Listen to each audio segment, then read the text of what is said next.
project shown in this video starts from a collaboration between the Politecnico di Torino and the Molinette Hospital of Turin, with the aim of developing a platform for monitoring patients in hemodialysis or peritoneal dialysis with kidney failure, transplanted kidney, and diabetes type 1 and type 2.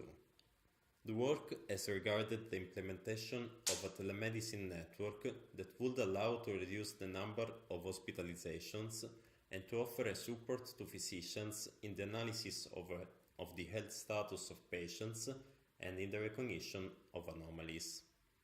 The platform is a distributed system with approach to microservices, so it is based on the cooperation of different software components that performs different tasks, offers two paradigms of communication, request response through REST API, and publish-subscribe through MQTT protocol. The work that has been done refers to the modules in light blue and that now are enlightened in orange. The platform architecture is structured in layers. Among these, the device integration layer allows the integration of data from IoT devices and third-party cloud platforms. In particular, the sensors that have been used are manufactured by iHealth and use the proprietary cloud platform. In this context, a key role is covered by the adapter that implements a cloud-to-cloud communication. The way this type of communication is implemented is shown by this schema. Each data generated by the sensor is automatically stored in the cloud. The cloud, for each data received, sends information about the user and the type of measurements to the adapter.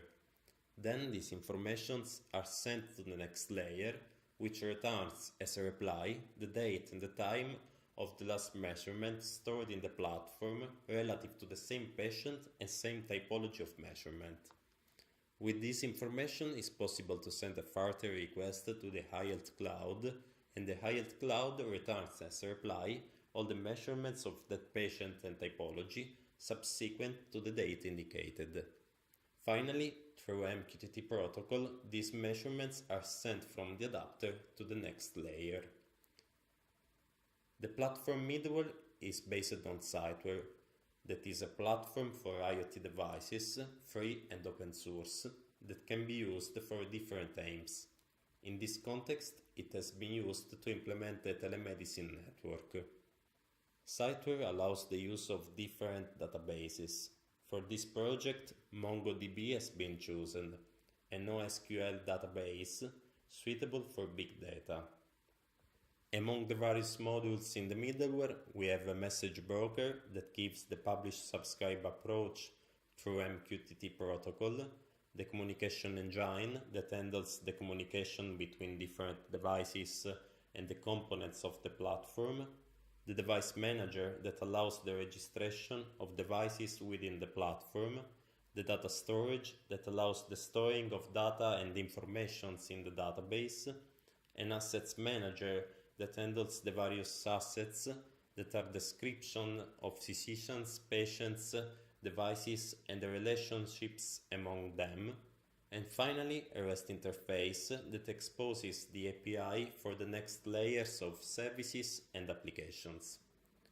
In addition, two other modules relative to data processing and the alert generation have been implemented. In order to develop these two modules, various meetings with physicians have been done, and after this, three different types of rules have been obtained, classifiable as punctual analysis, comparative analysis, and trend analysis.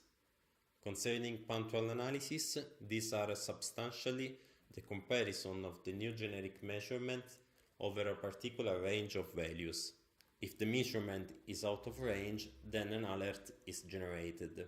The default values, as suggested by physicians, are listed in the slide. For each alert, a notification is sent to the physician's applications through MQTT protocol. One interesting thing is that the physician can adjust these thresholds specifically for each patient.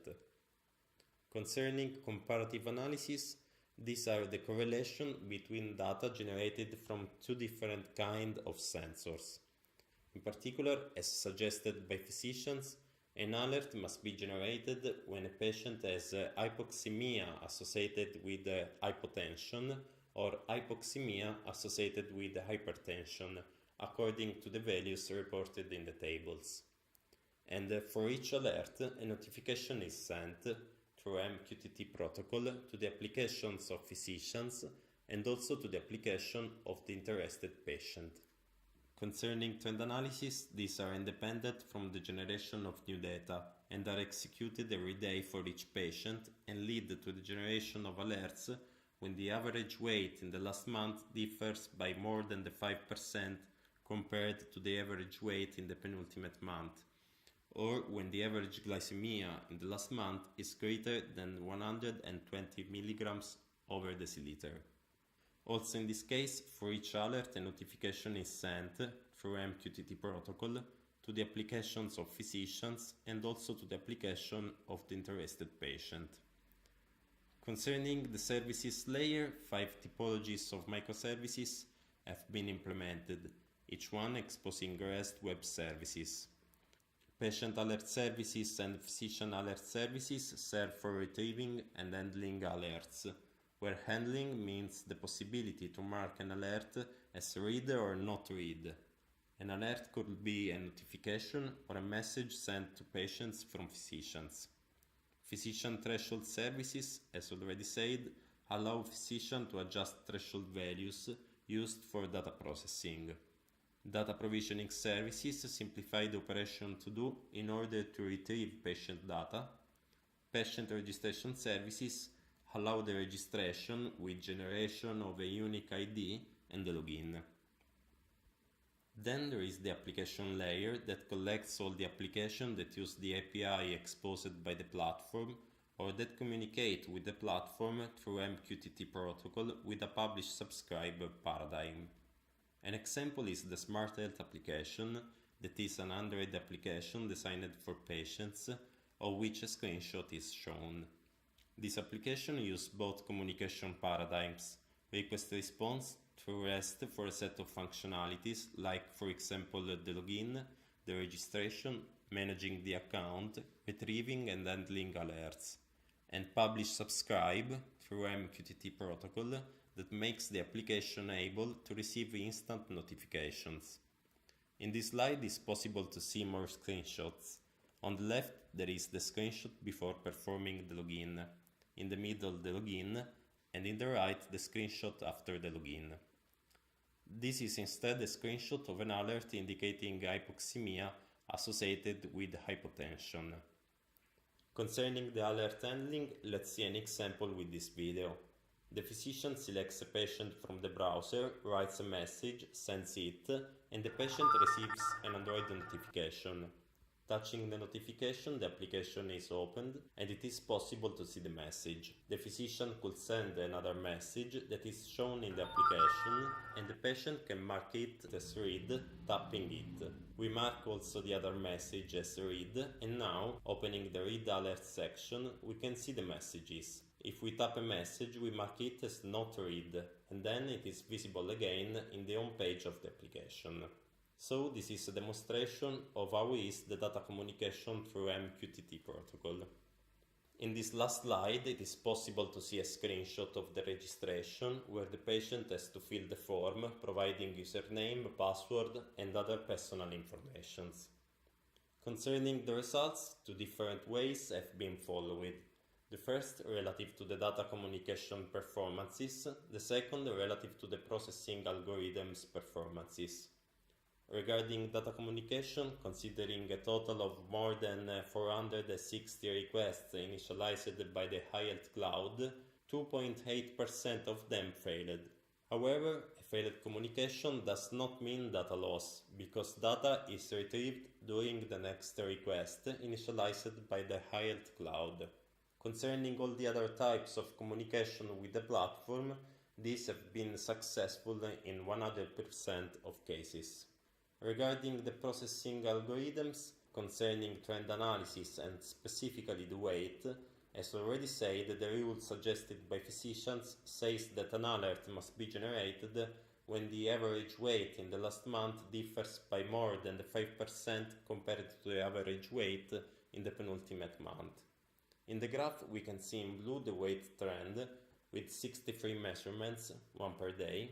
In yellow we can see the trend of the average weight in the last month, and in red the trend of the average weight in the penultimate month. The rule implemented is characterized by a learning period during the first 30 days, where it is not possible to define the average relative to the penultimate month. Starting from the 31st day, the process is in its active phase, where alerts could be generated. So now we have to check in which days alerts have been generated, and in order to do that we can look at this graph, where each red column represents an alert, while in blue is the variation in terms of percentage of the average weight in the last month compared to the average weight in the penultimate month. As we can see, alerts are generated only when this variation is bigger than the 5% within the rule. Concerning the glycemia, in the graph we have in blue the trend of glycemia measurements, in green the average glycemia in the last month, and in red the days in which an alert has been generated. Also in this case the process is correctly executed because alerts have been generated only on days when the average glycemia in the last month was greater than 120 mg over deciliter.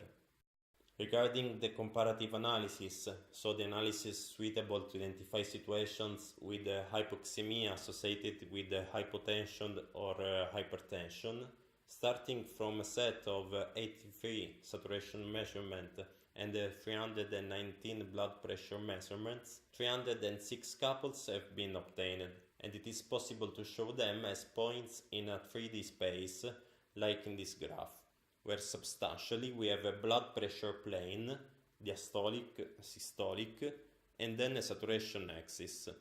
All the couples are represented as points in the graph, and among these, the red ones are those which generated an alert. Also in this case, the process is correctly executed, and we can see that looking at the same graph from a different perspective, with the blood pressure plane perpendicular to the screen.